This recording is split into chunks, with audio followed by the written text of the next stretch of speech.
नमस्कार, good morning, Radhe Radhe. आप सभी का फ्यूचर कोचिंग क्लासेस में बहुत बहुत स्वागत है। तो दोस्तों, कैसे हैं आप? आशा करता हूं कि आप स्वस्थ होंगे, मस्त होंगे और पढ़ रहे होंगे। पढ़ते रहिए और संगम सीरीज देखते रहिए। करंट अफेयर की बहुत ही महत्वपूर्ण श्रृंखला फ्यूचर कोचिंग क्लासेस के माध्यम से लाई जाती है आपके लिए। आपके प्रतियोगी परीक्षाओं को ध्यान में रखकर वही क्वेश्चन पूछे जाते हैं जो आपके एग्जाम में आने की संभावना होती है।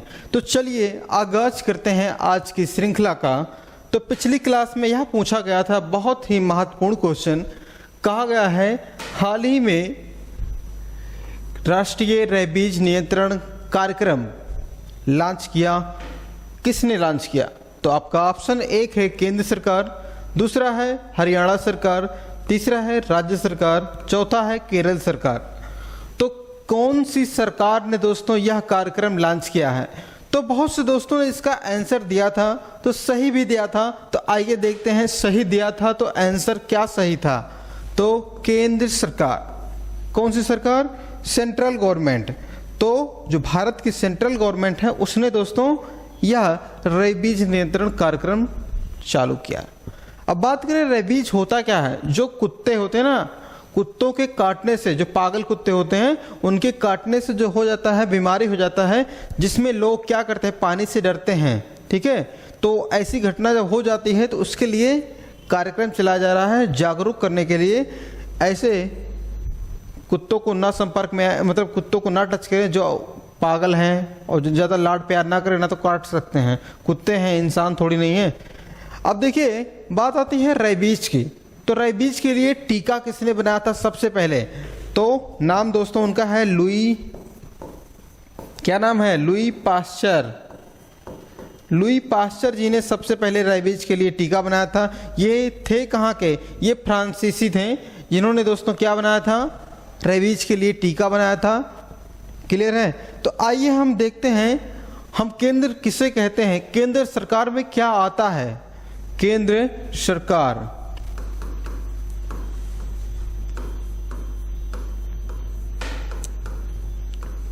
केंद्र सरकार को हम अगर से देखें तो इसको 3 भागों में बांटा गया है। कितने भागों में दोस्तों? 3 भागों में बांटा गया है केंद्र सरकार को। कौन कौन से भाग हैं आपको याद होगा? अगर से हमने जो बताया था आपको याद होगा, हमने ऑफलाइन क्लासों में भी इसको बहुत ही अच्छी तरह से विस्तार से बताया है। तो एक साइड में आता है कार्यपालिका। कौन सी पालिका? कार्यपालिका आती है। उसके बाद दूसरा पॉइंट कौन सा हो जाएगा दोस्तों? कार्यपालिका के बाद आता है आपका, मान लीजिए, विधायिका। और तीसरे क्रम पे आ जाएगा आपको कौन सा? न्यायपालिका। ठीक है, न्यायपालिका। ये केंद्र सरकार के अंग होते हैं। कौन कौन से? कार्यपालिका, न्यायपालिका, विधायिका। ठीक है, जिस प्रकार से सरकार अपना काम इस माध्यम से बांटती है जिसको सभी काम करने में आसानी हो जाती है। ठीक है, इतनी बातें क्लियर हो गई। केंद्र सरकार में कौन कौन आते हैं? क्लियर है। वही बात करें दोस्तों, संसद। कौन सा? संसद का जो आप नाम सुनते हैं, संसद। संसद के 3 पार्ट होते हैं, 3 आर्टिकल हैं, 79, 80, 81, 79, 80, 81। संसद का सबसे पहले उल्लेख किस में होता है? 79 में, 79 में। 80 में राज्यसभा और 81 में लोकसभा। ठीक है, संसद का उल्लेख आर्टिकल 79 में हुआ है और राज्यसभा का उल्लेख दोस्तों किस में हुआ है? ठीक है, राज्यसभा का 80 में, लोकसभा का 81 में। इतनी बातें क्लियर हो गई। चलिए अगले क्वेश्चन पे चलते हैं। क्वेश्चन नंबर पहला है, तो बहुत ही महत्वपूर्ण क्वेश्चन है। कहा गया है, हाल ही में आर्टन कैपिटल द्वारा जारी पासपोर्ट इंडेक्स 2023 में कौन सा देश शीर्ष पे रहा? तो आपका ऑप्शन एक है जर्मनी, दूसरा है स्वीडन, तीसरा है यूएई, चौथा है दक्षिण अफ्रीका। तो कौन सा देश है दोस्तों? आंसर आपका हो जाएगा यूएई। कौन सा? यूएई, संयुक्त अरब अमीरात जो देश है दोस्तों नंबर 1 पे है। वही बात करें दोस्तों स्वीडन, स्वीडन देख रहे हैं ना, स्वीडन नंबर 2 पे है, सेकंड पे है। जर्मनी की बात करें दोस्तों नंबर 3 पे है। ठीक है, अब एक हेनले पासपोर्ट इंडेक्स जारी करता है कौन? जापान के द्वारा जारी किया जाता है, जिसमें जापान नंबर 1 पे हमेशा रहता है। इतनी बातें आप ध्यान देंगे। क्लियर है? अब देखिए यूएई की बात आ गई है तो कुछ महत्वपूर्ण बातें आप यूएई से याद रखेंगे, जैसे डेजर्ट, कौन था? डेजर्ट अभ्यास हुआ था, डेजर्ट फ्लैग नाम से एक युद्ध अभ्यास हुआ था। कहाँ पे हुआ था? यूएई में हुआ था। भारत की सेना गई थी वहां पे उस युद्ध अभ्यास में। अब एक शहर का नाम था अल मिनहाद, अल मिनहाद नाम का एक शहर था। कहाँ पे था? यूएई में। इसका नाम यूएई सरकार ने बदल दिया। क्या कर दिया? हिंद शहर कर दिया, हिंद शहर कर दिया। बहुत महत्वपूर्ण है दोस्तों, हिंद शहर कर दिया। ठीक है, अल मिन्हाज शहर का नाम बदलकर हिंद शहर कर दिया यूएई ने। चलिए अगले क्वेश्चन पे चलते हैं। क्वेश्चन दूसरा है, बेहद ही महत्वपूर्ण ये भी है। कहा गया है हाल ही में किसने आंध्र प्रदेश के काकीनाडा के क्षेत्रीय स्तर पर खोज और बचाव अभ्यास का संचालन किया?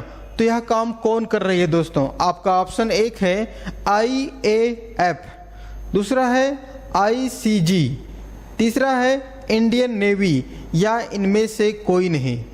तो कौन सी ऐसी संस्था है दोस्तों जो यह काम कर रही है?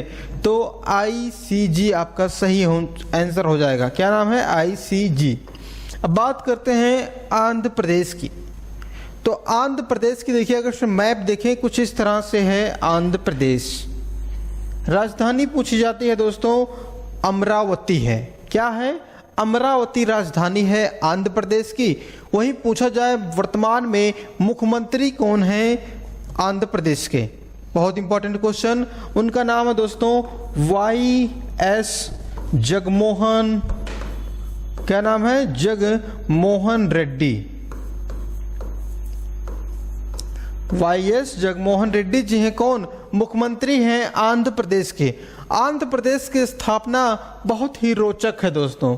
कब हुआ था? 1 अक्टूबर 1953 को आंध्र प्रदेश जो प्रदेश है इसकी स्थापना हुई थी। भाषा के आधार पर गठित होने वाला पहला राज्य कौन सा है? तो आंध्र प्रदेश है। क्लियर है इतनी बातें? तब उसी के बाद आया था पुनर्गठन अधिनियम आया था। ठीक है, अब बात करें दोस्तों आंध्र प्रदेश से कुछ महत्वपूर्ण बातें आपसे साझा करना चाहेंगे। जैसे पूछा जाता है राज्यसभा किसकी? राज्यसभा की कितनी सीटें हैं आंध्र प्रदेश में? तो आंध्र प्रदेश में 11 सीटें हैं राज्यसभा के। अगर से पूछा जाएगा लोकसभा के, किसके? लोकसभा के कितनी सीटें हैं दोस्तों आपके आंध्र प्रदेश में? तो 25 सीटें हैं आंध्र प्रदेश में। ठीक है, इतनी बातें क्लियर हो गई। चलिए हम अपने अगले क्वेश्चन पे चलते हैं। क्वेश्चन तीसरा है, कहा गया है हाल ही में QS वर्ल्ड यूनिवर्सिटी रैंकिंग 2023 के अनुसार एशिया में सबसे अधिक प्रतिनिधित्व वाला देश कौन सा है? कौन सा वाला? प्रतिनिधित्व वाला। तो आपका ऑप्शन 1 है भारत, दूसरा है चीन, तीसरा है बांग्लादेश, या इनमें से कोई नहीं। आंसर क्या सही होगा दोस्तों? चाइना आपका सही आंसर है। चीन की राजधानी बीजिंग है। मुद्रा पूछा जाता है तो रेनमिनबी है। ठीक है, अब देखिए बात करते हैं दोस्तों किसकी? चीन की। तो चीन की अभी एक रिपोर्ट आई थी दोस्तों। इस रिपोर्ट में कहा गया था स्वनिर्मित, मतलब जो वहां के उद्योगपतियों हैं, स्वनिर्मित उद्योगपतियों में शीर्ष स्थान पे कौन सा देश रहा? चीन देश रहा। चीन कौन सी रेखा बनाता है भारत के साथ? मैकमोहन रेखा। उसी रेखा को दोस्तों अमेरिका ने अंतर्राष्ट्रीय रेखा अभी जल्द ही में अमेरिका की सीनेट ने घोषित किया था। ठीक है, इतनी बातें क्लियर हो गई। और अभी जल्द ही चाइना ने एक संचार उपग्रह भेजा था, उसका नाम क्या था? झोंग, नाम थोड़ा अजीब है, झोंग सिंह 26। यह क्या था? संचार उपग्रह था। किसके द्वारा? चाइना के द्वारा भेजा गया था। इतनी बातें क्लियर हो गई। चलिए टाइम जाया ना करते हुए अगले क्वेश्चन पे चलते हैं। क्वेश्चन चौथा है, बहुत ही महत्वपूर्ण क्वेश्चन, बहुत ही महत्वपूर्ण। कहा गया है हाल ही में G20 आपदा शिखर नवीनीकरण कार्य समूह की बैठक कहाँ शुरू हुई? तो आपका ऑप्शन एक है मुंबई, दूसरा है नई दिल्ली, तीसरा है गांधीनगर, या इनमें से कोई नहीं। तो कौन सा ऐसा शहर है दोस्तों जहां पे G20 आपदा जोखिम न्यूनीकरण कार्यक्रम शुरू किया गया? तो यह आंसर तो हो जाएगा आपका गांधीनगर। गांधीनगर है कहां पे? गुजरात। गुजरात की राजधानी कौन सी है? गांधीनगर है। ठीक है, अब बात कर लेते हैं इसी समय गुजरात की। तो गुजरात की स्थापना कब हुई थी? 1 मई 1960 को गुजरात राज्य की स्थापना हुई थी। ठीक है, गुजरात के मुख्यमंत्री कौन है? भूपेंद्र भाई पटेल। क्या नाम है? भूपेंद्र भाई पटेल जी गुजरात के मुख्यमंत्री हैं। क्लियर है? अब बात करते हैं G20 की। G20 की अध्यक्षता कौन कर रहा है? अपना देश भारत कर रहा है। अब बात करते हैं G20 का जो थीम है उसके बारे में। वासुदेव कुटुंबकम, वासुदेव कुटुंबकम थीम की बात आएगी। One earth, one family, one future. क्या? One earth, one family, one future, यह थीम है दोस्तों G20 2023 का। इतनी बातें क्लियर हो गई। चलिए अगले क्वेश्चन पे चलते हैं। क्वेश्चन 5वां है, हाल ही में प्रोजेक्ट आकाश तीर के तहत रक्षा मंत्री ने किसके साथ समझौता किया है? तो आपका ऑप्शन एक है BIL, दूसरा है इसरो, तीसरा है DRDO, या इनमें से कोई नहीं। तो आपका पहला ऑप्शन जो दोस्तों है, क्या नाम है? BEL। यह है क्या? भारतीय इलेक्ट्रॉनिक्स लिमिटेड। भारतीय इलेक्ट्रॉनिक लिमिटेड, BEL। इसकी स्थापना अगर से पूछ ली जाती है तो 1954 में BEL की स्थापना हुई थी। कहां पे हुई थी? बेंगलुरु में हुई थी। क्लियर है इतनी बातें? बात करें रक्षा मंत्री वर्तमान में कौन है? राजनाथ सिंह हैं। ठीक है, चलिए अगले क्वेश्चन पे चलते हैं। क्वेश्चन 6वां है, हाल ही में किस राज्य के मुख्यमंत्री शपथ श्री रास्ता श्री परियोजना का शुभारंभ किया है? तो आपका ऑप्शन एक है हरियाणा, दूसरा है महाराष्ट्र, तीसरा है पश्चिम बंगाल, या इनमें से कोई नहीं। तो वह कौन सा राज्य है? पश्चिम बंगाल की मुख्यमंत्री ने दोस्तों ममता बनर्जी जी के द्वारा यह काम शुरू किया गया, पथ श्री रास्ता श्री परियोजना। अब बात करते हैं दोस्तों पश्चिम बंगाल है कहाँ पे? देखिए ये बांग्लादेश से टच है, उसके साथ साथ नेपाल से सीमा बनाता है और भूटान से सीमा बनाता है। कौन सा? पश्चिम बंगाल। ठीक है, पश्चिम बंगाल की बात करें दोस्तों, यहाँ की प्रमुख नदियों के बारे में, तिस्ता है और बराकर नदी है। दो प्रमुख नदियां हैं, आप याद रखेंगे, तिस्ता एंड बराकर। दो नदियां कहाँ पे होती हैं? प्रमुख पश्चिम बंगाल में। और गंगा नदी भी इसी साइड से होते हुए निकल जाती है बांग्लादेश। ठीक है, अब देखिए आज थोड़ा पॉलिटी का दिन है तो आप इसे समझिएगा, क्योंकि पहला ही क्वेश्चन पॉलिटी से संबंधित था इसलिए हमने बताया था। तो लोकसभा किसकी? लोकसभा की कितनी सीटें हैं आपके? नहीं, पश्चिम बंगाल में। आपका तो थोड़ी नहीं, आप तो उत्तर प्रदेश के हैं। तो लोकसभा के 42 सीटें हैं। कहाँ पे? पश्चिम बंगाल में। वहीं राज्य विधानसभा की पूछा जाता है, विधानसभा की सीटों की बात आती है 295 सीटें हैं। और राज्यसभा की बात आती है दोस्तों 16 सीटें हैं। कितनी सीटें हैं? राज्यसभा की 16 सीटें, लोकसभा की 42 सीटें और विधानसभा की 295 सीटें। कहाँ पे हैं? पश्चिम बंगाल में हैं। क्लियर है। अब पश्चिम बंगाल वाले एरिया में दोस्तों यहीं पे आता है सुंदरवन का डेल्टा। कौन सा है? सुंदरवन का डेल्टा, जिसे मैग्रोव वन भी कहा जाता है। मैग्रोव वन के पेड़ पाए जाते हैं आपके सुंदरवन के डेल्टा में। क्लियर है। चलिए अगले क्वेश्चन पे चलते हैं। 7वां क्वेश्चन है, हाल ही में शेख मसूद बिन जया अल नहयान किस देश के नए राष्ट्रपति बने हैं? क्या राष्ट्रपति नहीं बात की रही, उपराष्ट्रपति बने हैं। तो आपका ऑप्शन 1 है मोरक्को, दूसरा है सऊदी अरब, तीसरा है यूएई, या इनमें से कोई नहीं। तो दोस्तों किस देश के बने हैं? यूएई, संयुक्त अरब अमीरात। संयुक्त अरब अमीरात के बने हैं कौन दोस्तों? देखिए इनका नाम है शेख मंसूर बिन जयाद अल नहयान। नाम बहुत लंबा है, थोड़ा याद रखिएगा आप, ठीक है। अब बात करते हैं दोस्तों, अभी नए नए एक मंत्री बने हैं दोस्तों। कहाँ के बने हैं? स्कॉटलैंड। कहाँ के? स्कॉटलैंड। कौन बना है? हमजा यूसुफ बने हैं स्कॉटलैंड के प्रथम मंत्री बने हैं, जो मुस्लिम भी हैं, ठीक है। अभी नेपाल के उपराष्ट्रपति कौन बने हैं? नेपाल के उपराष्ट्रपति की बात आती है तो आ गया है, तो जिक्र कर ही लेते हैं। राम सहाय प्रसाद यादव, बहुत बड़ा नाम इनका भी है, राम सहाय प्रसाद यादव। कहाँ के बने हैं? नेपाल के उपराष्ट्रपति बने हैं। अभी एक वियतनाम के राष्ट्रपति बने हैं दोस्तों, उनका नाम भी याद कर लीजिए आप, बान थुओग। क्या नाम है?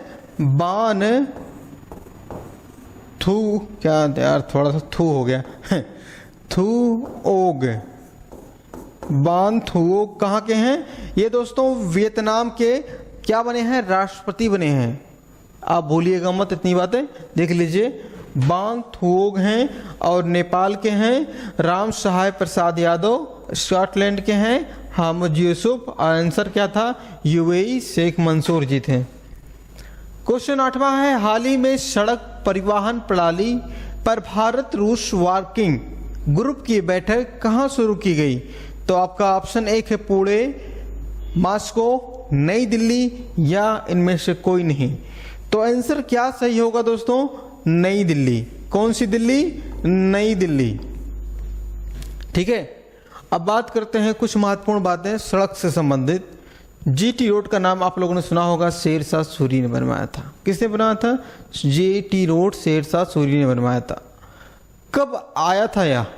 दोस्तों जब बाबर आया था, बाबर के बाद यह आया, हुमायूं का शासन हुआ, उसके बाद उस बीच में यह आया था, तो 4-10 साल के लिए था, ठीक है। सूर्य वंश की इसने स्थापना की थी। किस वंश की? सूर्य वंश की स्थापना की थी।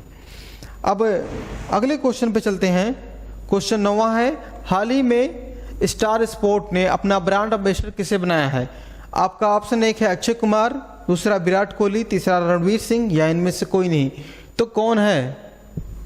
आपका आंसर क्या सही होगा दोस्तों? रणवीर सिंह। रणवीर सिंह को बनाया गया। ये देखिए रणवीर सिंह, इनको कौन नहीं जानता होगा, ठीक है। तो ये किसके बने हैं? स्टार स्पोर्ट के। कुछ महत्वपूर्ण बातें, वाईकॉम 18 के अभी कौन बने हैं ब्रांड एम्बेसडर?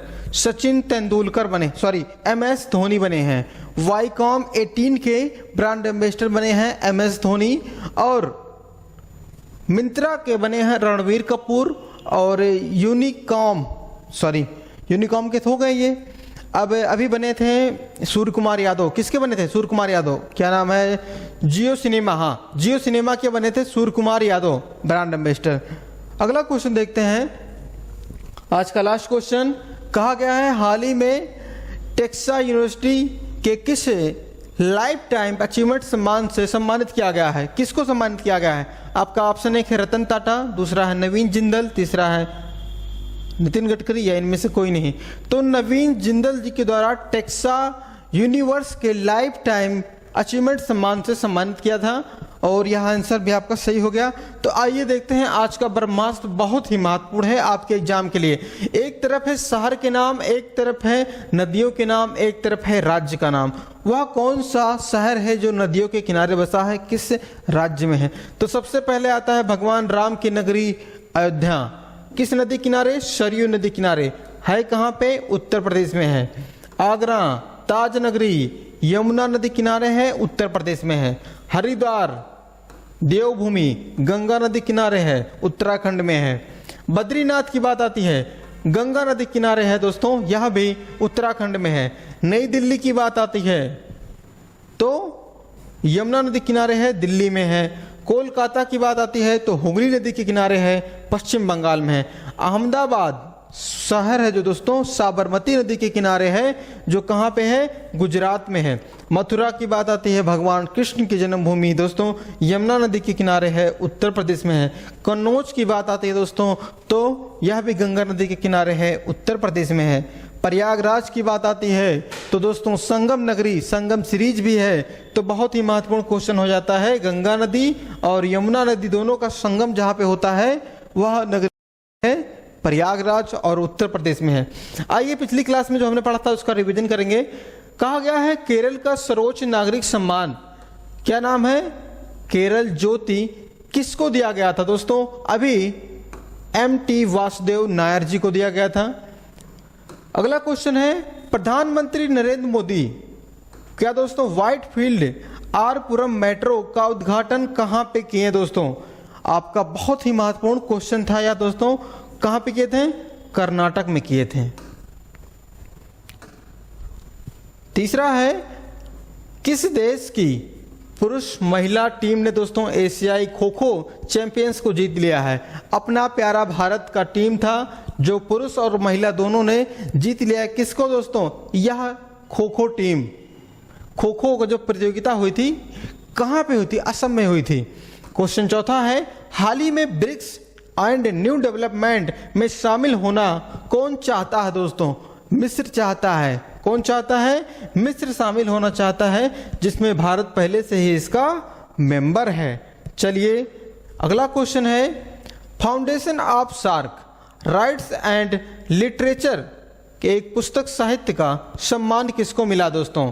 तो शेख मुजीबुर रहमान, बांग्लादेश के प्रथम राष्ट्रपति, बाद में प्रधानमंत्री भी हुए शेख मुजीबुर रहमान। अगला क्वेश्चन है किस नेशनल पार्क के एक चीते की किडनी की बीमारी से मृत्यु हो गई? तो दोस्तों आपका कौन सा ऑप्शन सही था? कूनो नेशनल पार्क था। कहां पे था? मध्य प्रदेश में। उस चीते का नाम क्या था दोस्तों? सासा था। क्या नाम था? सासा। मर गया बेचारा, अभी 4 साल का था। कौन लाया था? भारत के प्रधानमंत्री नरेंद्र मोदी जी के द्वारा अपने जन्मदिन के अवसर पर लाया गया था सासा को, जो बेचारा मर गया। ठीक है, बेचारा नहीं बेचारी थी। यह क्वेश्चन आपके लिए है आज का बहुत ही महत्वपूर्ण क्वेश्चन। कहा गया है हाल ही में किस राज्य के NGO और नाम क्या है दोस्तों? तपोवन को चिल्ड्रन चैंपियंस अवार्ड से सम्मानित किया गया है। क्या नाम है? NGO तपोवन के चिल्ड्रन चैंपियंस अवार्ड से सम्मानित किया गया है। तो आपका ऑप्शन 1 है बिहार, दूसरा है असम, तीसरा है महाराष्ट्र, या इनमें से कोई नहीं। तो दोस्तों आंसर क्या होगा आप जरूर बताइएगा। हमें विश्वास है कि आप आंसर जरूर देंगे, कमेंट जरूर करेंगे। वीडियो अच्छा लगा होगा, 100% अच्छा लगा होगा, क्योंकि कंटेंट ही ऐसे थे जो आपको एग्जाम में फंसने की उम्मीद रहती है संगम सीरीज के माध्यम से। तो दोस्तों चैनल को सब्सक्राइब करें, वीडियो को लाइक करें और शेयर करें, और मिलते हैं अगली क्लास में नए टॉपिक के साथ। तब तक के लिए नमस्कार, धन्यवाद, जय हिंद।